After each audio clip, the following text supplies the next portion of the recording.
코스피가 다행히 2,300선을 다시 회복했지만 투자 심리를 악화시킬 대내외적 요인이 산재하면서 시장이 언제 또 무너질지 모른다는 불안감은 좀처럼 사그라지지 않고 있습니다. 반등과 추가 하락이라는 갈림길에 선 국내 증시, 다음 주 새롭게 시작하는 11월에는 어떤 움직임을 보이게 될까요? 잠시 후 증시 방향을 집중 분석해 보겠습니다. 금융감독원은 시세 조정 의혹과 관련해서 카카오의 경영진뿐만 아니라 카카오 법인까지 기소 의견으로 검찰에 넘겼습니다. 카카오를 향한 당국의 압박 수위가 높아지면서 카카오뱅크 대주주 지위 유지마저도 위태로워진 상황입니다. 일단 사법 리스크로 카카오 주가는 신저가를 기록하면서 추락하고 있는데요. 3연 초과에 내몰린 카카오에 대한 주가 전망과 대응책 자세히 분석해 보도록 하겠습니다. 원래 한치 앞을 알 수 없는 주식시장이라지만 이번 주 극심한 변동성에 투자의 갈피를 잡기가 쉽지 않으셨을 텐데요. 악재가 쌓여가는 상황에선 일단 소나기는 피하는 게 상책일까요? 아니면 공포에 살아는 증시 격언을 되새겨야 할 때일까요? 관망과 매수 사이에서 고민하는 분들을 위한 5스타의 현명한 대응 전략 잠시 후에 만나보시기 바랍니다. 투자자들에게 속 시원한 해법과 전략을 세워줄 투자 가이드 백발백중 필살기 이제 본격적으로 시작해 보겠습니다.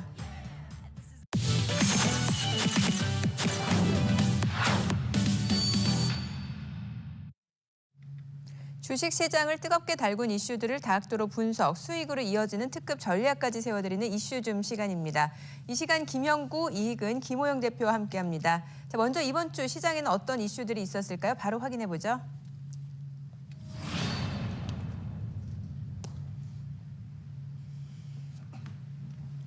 주식시장의 하락세가 지속되는 가운데 가상자산 대장주죠. 비트코인이 연고점을 갈아치우면서 어느새 5천만 원 돌파를 눈앞에 두고 있습니다. 이럴 줄 알았으면 비트코인에 투자할 걸 아쉬워하는 분들도 계실 것 같은데 한동안 잠잠했던 비트코인이 다시 강세를 보이게 된 배경, 조만간 이제 현물 ETF가 출시될 거다 이런 기대감 때문이 아닐까 싶거든요. 네, 비트코인이 지금 한 달 만에 한 29% 정도 급등을 했는데요. 비트코인 하면 원래 나스닥하고 같이 동조화 현상으로 올라가긴 하는데 이번에는 좀 특이한 일이 벌어졌어요. 나스닥은 떨어지고 신저가를 만들어내는데 이 비트코인은 급등을 했으니까요. 4,800만 원 전후까지 올라와 있는 상태인데 이러다 보니까 비트코인이 올라가니까 뒤따라서 이더리움이라든가 솔라나 리플 같은 종목들도 같이 따라 올라왔어요. 근데 가상자산에는 공포와 탐욕 지수라는 게 있는데 지금 현재는 탐욕 수준 정도로 나타났어요. 그 얘기는 상승 추세 연장선상이긴 하지만 지금부터는 좀 조심해야 된다라는 그런 측면으로 생각하면 좋을 것 같아요. 앞으로 5천만 원 선이나 터치도 좀 할 수 있을 것 같은데 그렇게 하고 나면은 이제 차익 매물이 좀 쏟아지면서 조정이 좀 들어올 거로 예상이 되고 있습니다. 네, 비트코인이 가파른 상승 움직임을 보이자 관련주들에도 모처럼 훈풍이 불었습니다. 그동안 가상자산 시장 침체로 관련주들 역시 줄곧 하락세를 나타냈는데요. 자, 그렇다면 다시 한번 강한 투자 매력을 뽐낼 수 있을까요? 관련주에 대해서 세 분의 투자 의견 확인해 보죠.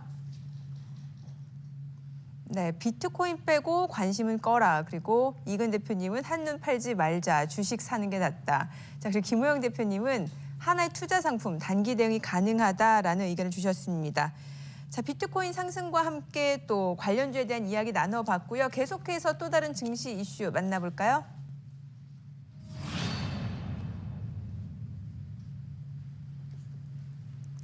개인 투자자들의 사랑을 받으면서 국민주로 군림했던 카카오가 연일 저점을 경신하면서 이제는 국민 밉상주 또 배신주로 전락했습니다. 이번 주 주가 조작 혐의로 창업자 김범수 전 의장의 소환 조사는 물론이고 카카오 그리고 카카오 엔터테인먼트 법인까지 검찰에 송치되면서 창사 이래 최대 위기를 맞고 있죠. 네, 맞습니다. 지금 SM 인수 과정에서 경쟁사인 하이브의 공개 매수를 시세 조정을 통해서 방해한 혐의입니다. 올해 2월 하이브가 SM 주가 10만 원일 때 12만 원을 주고 공개 매수한다고 발표를 했고 공개 매수 기간 동안 SM 주가는 12만 원을 넘어서 13만 원까지 상승을 했습니다. 즉 공개 매수 가격보다 SM 주가가 높았기 때문에 공개 매수는 실패를 했고요. 이때 SM 주가를 시세 조작했다는 혐의입니다. 이 혐의로 26일 금융감독원으로부터 카카오와 카카오 엔터테인먼트는 검찰의 기소 의견으로 송치가 되고요. 이런 공개 매수 방해 혐의가 나오면서 주가는 심리적 지지선인 4만 원을 하향 이탈을 했고 그리고 52주 신저가를 기록하면서 창사 이래 최대 위기를 맞고 있습니다. 네, 무엇보다 카카오법인이 형사처벌을 받을 경우 이제 카카오뱅크 대주주 자격을 박탈당하게 되는데요. 무리한 SM인수로 핵심 금융 계열사를 포기할 위기에 놓이게 됐네요. 그렇습니다. 일단 주가적으로 살펴보면 카카오뿐 아니라 카카오게임즈 그리고 카카오뱅크, 페이 4개 회사에서 이번 주 25일을 기준으로 시가총액이 12조 원 가량을 증발을 했습니다. 올 한 해에만 증발한 금액인데 엄청난 후폭풍이 몰아치고 있는데요. 카카오가 카카오뱅크의 대주주 자격을 박탈당하게 되면 카카오뱅크는 기존에는 이제 IT와 금융이 혼합된 이런 좀 성장성이 좀 더 부각되는 기업이었다면 이제 더 이상은 금융기업, IT 기업이 아닌 금융기업으로서 이제 완전히 바꾸게 됩니다. 현재 한국투자증권이 2대 주주인데 대주주인 카카오랑 보유주차가 한 주밖에 나지를 않거든요. 그래서 카카오에서 10%를 남기고 나머지 지분을 처분하면 당연히 한국투자증권이 이제 대주주가 되게 됩니다. 그러면 카카오뱅크는 금융기업으로 인식이 될 거고요. 향후 진행할 수 있는 각종 신규 사업도 제한을 받게 될 겁니다. 당연히 성장이 둔화될 거고요. 올해 들어서 하락한 주가를 단기간에 회복시키기에는 그만큼 더욱더 어려워질 전망입니다. 네, 사법부의 최종 판단이 나올 때까지 사법 리스크가 해소되기는 어려운 상황 속에서 이제 3분기 실적 발표를 앞두고 있는데 실적 전망치도 밝지 않은 상황입니다. 상황이 이렇다 보니까 이번 달 카카오에 대해서 이제 리포트를 낸 증권사 11곳 중에서 10곳은 또 목표 주가를 하향 조정했네요. 네, 저는 이런 생각이 들어요. 가장 어두울 때가 네. 사실은 적기가 될 수 있지 않을까 이런 생각을 하게 되는데 사실 카카오 하면 여러분들 제가 필살기에 출연하면서도 여러 번 추천을 해드려 갖고서 큰 수익도 냈던 종목입니다. 정확히 얘기하면 28,000원에 매수했던 거 17만 3천원까지 매도했으니까 한 500%의 수익률을 내기도 했던 최고의 종목이기도 했는데요. 또 액면분할 당시에도 공략을 해갖고 액면분할 하고 난 뒤에 상승했을 때 17만 3천원 거기까지도 매도를 했죠. 그러면 카카오에 대해서는 제가 흐름은 전체적으로 다 꿰고 있다는 얘기인데 요번에 유진투자증권이라든가 각 증권사들에서 목표치를 줄줄이 하향했어요. 이 얘기는 결국 지금 앞에서 우리 전문가들이 얘기해 주신 내용들대로 기업의 앞으로의 존폐 위기가 쉽게 얘기해서 성장성이나 이런 것들을 담보할 수 없는 상황으로 가고 있다는 얘기거든요. 그런데 저는 좀 거꾸로 생각하는 부분이 있어요. 다들 목표치를 내리고 있는데 유일하게 카카오나 카카오뱅크에 대해서는 외국인들이 매수를 해주고 있어요. 하루 이틀이 아니고 여러 날 계속해서 줄줄이 떨어지고 있는데도 불구하고 매수를 하고 있거든요. 그 이유가 뭘까를 한번 생각해 볼 필요성은 있을 것 같아요. 전략은 좀 이따 전해드릴게요. 네.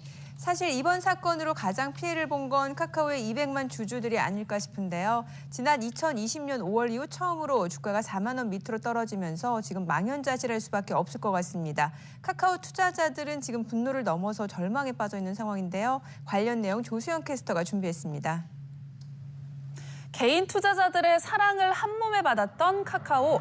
하지만 주가가 연일 저점을 경신하고 있습니다. 2021년 한때 장중 17만 원도 터치한 적 있던 주가는 현재 3만 7천 원대로 반토막은커녕 5분의 1 수준으로 줄어든 상황입니다. 카카오의 끝없는 하락세에 개인 투자자 대부분은 손실을 봐야 했는데요. 그래서일까요? 카카오 종목 토론방에는 성토의 글들이 끊임없이 올라오고 있는 상황입니다.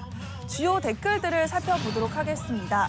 국민들의 신뢰를 잃어버린 주식, 카카오 원두나 살 걸이라는 댓글이 있는 반면 너무 낙담하지 마세요, 시장이 안 좋으니라는 그나마 긍정적인 반응도 있었습니다. 자, 계속되는 악재 속에서 카카오 주주들 속은 그야말로 까맣게 타들어가고 있을 것 같은데요. 지금 상황이 어떤지 저희가 카카오를 보유한 투자자분과 전화 연결 준비했습니다. 안녕하세요. 네, 안녕하세요. 네, 참 쉽지 않은 결정이셨을 텐데 전화 연결 응해 주셔서 고맙습니다. 자, 카카오 투자로 지금 상심이 무척 크실 텐데 혹시 보유한 지는 얼마나 되셨나요? 보유한 지는 한 6, 7년 정도 된 것 같아요. 제가 카카오랑 다음이랑 합병한 시점부터 여유 자금 있을 때 조금씩 주식을 사서 모았거든요. 그래서 그때부터 지금까지 계속 가지고 있습니다. 네, 꽤 오랜 기간 보유하신 것 같은데 그렇다면 좀 조심스럽지만 손실은 어느 정도나 될까요? 지금 60%가 조금 넘게 손실이 났더라고요. 네. 네. 지금 참 많이 답답하실 것 같은데 지금 심경과 더불어서 앞으로 어떻게 대응하실 생각이신지도 함께 전해주시죠. 일단 너무 충격적인 상황이고, 네. 제가 근데 뭐 전 재산을 날렸다거나 뭐 이걸로 인해서 당장 가난해졌다거나 뭐 그런 건 아니라서 사실 뭐 돈 때문에 크게 동요되는 상황은 아니에요. 그런데 뭐 그것보다는 어쨌든 수년간 믿고 지켜봤던 기업인데 그 기업으로부터 뭔가 배신당한 것 같다는 느낌이 제일 크고요. 그리고 최근 사건이 터지기 전에도 그 카카오 경영진들이 스톡옵션으로 막 몇십억씩 차익 실현했다고 그런 기사가 났을 때 네. 그때도 되게 화가 많이 났었거든요. 네, 그랬는데 지금 또 다시 이런 경영진의 그 불미스러운 일이 벌어지니까 기업 자체에 대한 신뢰가 많이 없어졌어요. 네. 네, 참, 그래서 앞으로는 사실 어떻게 할지 잘 모르겠는데 지금까지 계속 버티다가 제가 얼마 전에 한 40% 손실이 됐을 때 조금 처분을 하긴 했거든요. 네. 근데 지금 상황이 이렇게 되니까 차라리 그때 눈 딱 감고 다 팔아치울 걸 하는 후회도 되더라고요.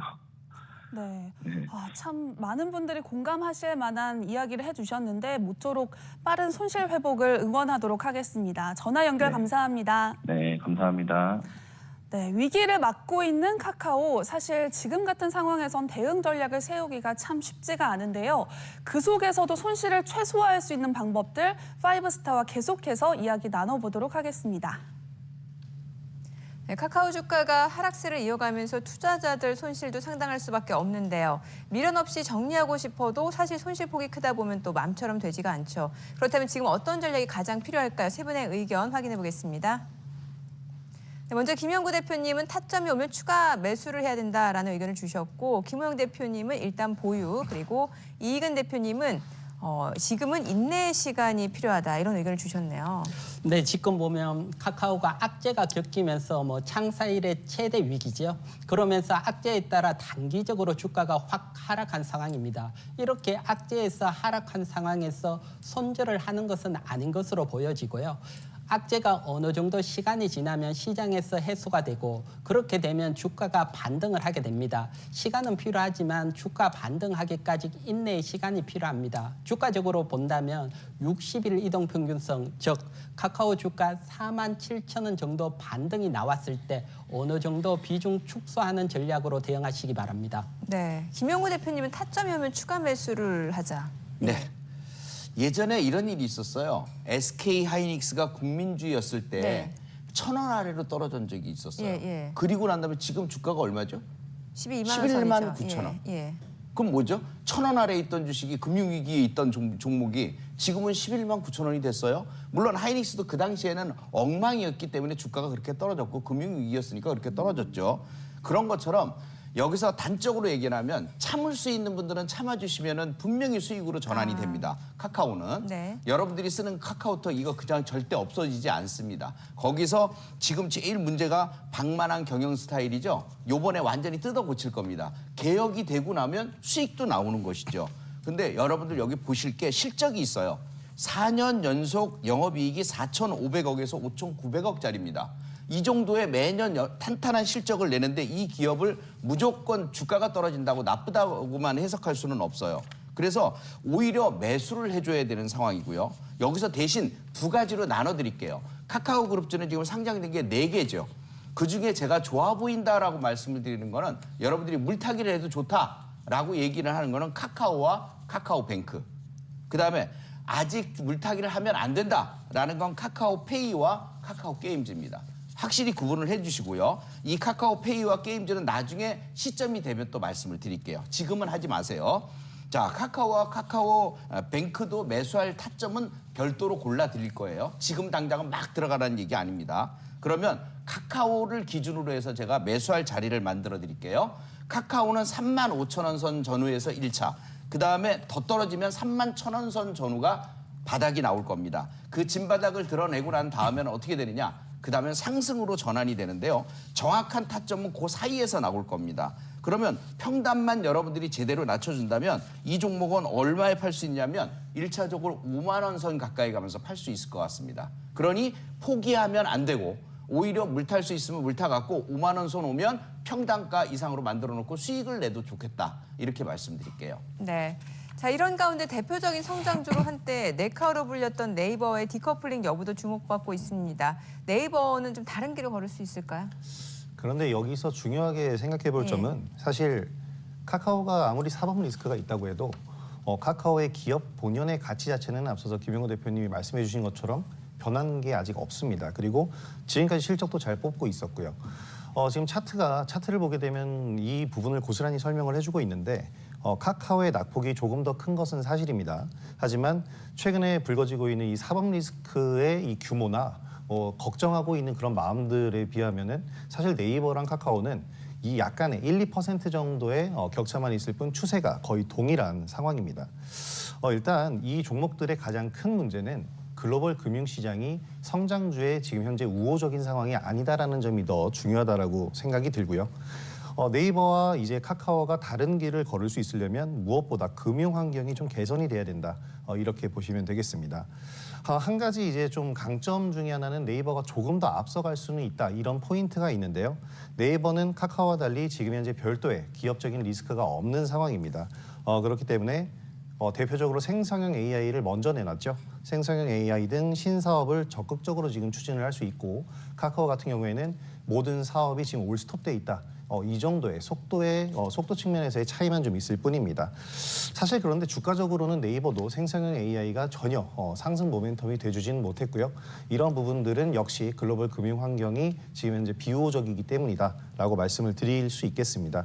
그렇기 때문에 지금 현재 네이버와 카카오는 디커플링은 아니고 서로 앞서거니 뒤서거니 할 수는 있지만 네이버가 좀 더 빠르게 치고 올라가려면 먼저 글로벌 금융 환경이 개선이 좀 돼야 될 것 같습니다. 네, 참고하시기 바라고요. 계속해서 또 이번 주 마지막 이슈 만나볼까요?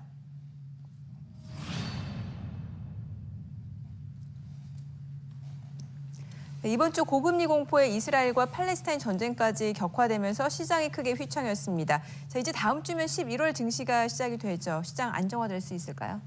제가 지난번에 출연하면서도 계속 말씀드린 게 이번 지수는 V자형 반등은 없다라고 단적으로 못 박아서 말씀드렸고 한 단계 더 떨어져야 반등도 가능하다라고 말씀드렸어요.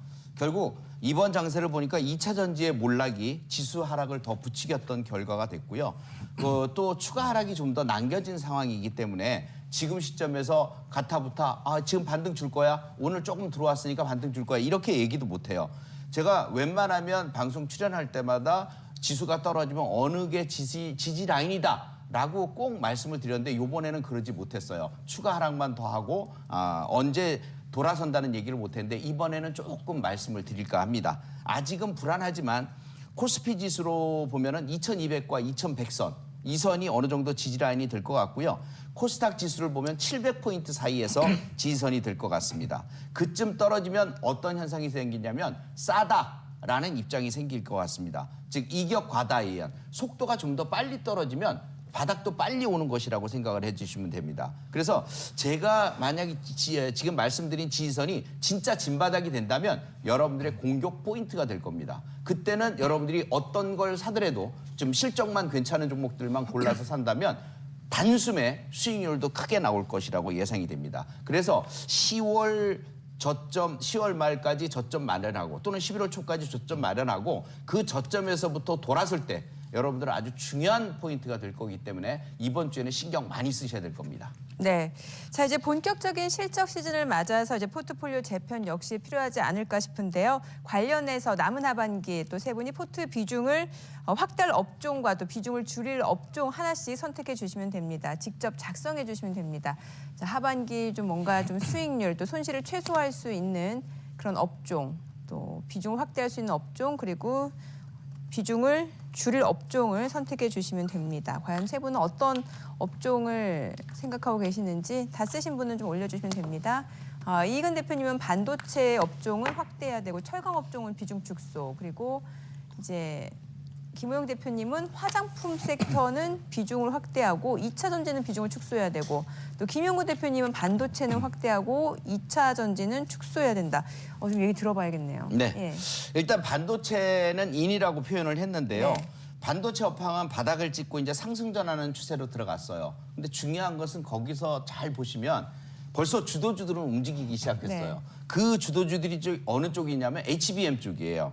이미 떨어져도 덜 떨어지고 올라갈 수 있는 환경을 만들어 놓은 종목들이죠. 그래서 이따가 이 종목들에 대해서는 설명을 드릴 거고요. 아웃 쪽에 2차 전지라고 말씀드렸는데 지금 그 에코프로를 보면 150만 원 고점 찍은 다음에 지금 떨어져서 70만 원도 깨지고 60만 원 들어오니까 이제 반등 조금 들어올라 그러는데 여기가 나는 바닥이 아닌 것 같아요. 그래서 이미 2차 전지는 자기가 미래의 어떤 실적이라든가 끌어다 쓸 수 있는 미래의 수익까지 영끌해서 다 끌어다 썼어요. 그렇기 때문에 여기서 반등이 나와봐야 크게 반등 없다라고 저는 보고 있는 거거든요. 앞으로 남아있는 신용 물량들이나 미수 물량 이런 것들도 좀 털어버려야 그 다음에 움직여질 수 있지 않겠냐. 다만 한 가지 부탁은 그만 좀 떨어져라 에코프로는. 왜냐하면 그만 떨어져야 다른 지수들도 안정이 되거든요. 에코프로가 지수 영향력이 크기 때문입니다. 배터리 포화 상태, 뭐 재고 상태 남아돈다. 어떤 이 여러 가지 이유들이 나오지만 결국 에코프로를 비롯해서 주도주들이 저점을 확인하지 못하면 시장은 아직 불안하다 이렇게 보시면 될 것 같습니다. 네, 역시 반도체는 비중을 확대해야 된다. 네, 반도체는 확대하고 축소는 7강입니다. 7강주 먼저 설명을 드리면 지금 건설 경기가 둔화되고 전반적인 경기가 둔화되면서 7강 수요가 둔화되고 있고요. 여기에서 중국제 상품이 들어오면서 7강 가격이 하락하고 있습니다. 7강 가격이 하락할 때는 기업에게는 불리하게 작용을 하고요. 그리고 또 단기적으로 포스코나 현대제철의 파업이 예정이 돼 있습니다. 이렇게 되면 단기적인 또 악재까지 나올 수 있습니다. 따라서 7강주는 비중 축소를 하시고요. 반도체는 4분기에 반도체 가격이 반등이 나오고 내년 상반기부터 반도체 업황이 빠르게 회복될 것으로 보여지고요. 여기에다가 HBM 수요 확대까지 수혜가 있으니까요. 지금 반도체에 관심을 가져야 되고 제가 잠시 후 수익 파이트에서 구체적인 종목까지 자세히 설명드리겠습니다. 네, 화장품 섹터를 확대해야 돼요. 사실 실적이나 성장성 등의 이슈가 있는 업종이라고 해도 지금 상황에서 추세가 살아있는 업종이 거의 없는 상태입니다. 저도 사실 반도체를 상당히 고민을 했는데 네. 좀 단기적인 이슈에 좀 더 집중을 해보자라는 측면에서 화장품주를 선택을 했는데요. 일단 11월 11일 중국 광군제가 진행이 됩니다. 광군제는 중국 최대 쇼핑 축제인데 매년 이 시기에 각 기업들, 특히 중국 소비재 관련 기업들은 최대 매출을 항상 갱신을 해왔습니다. 그래서 기대감이 큰 상황이고요.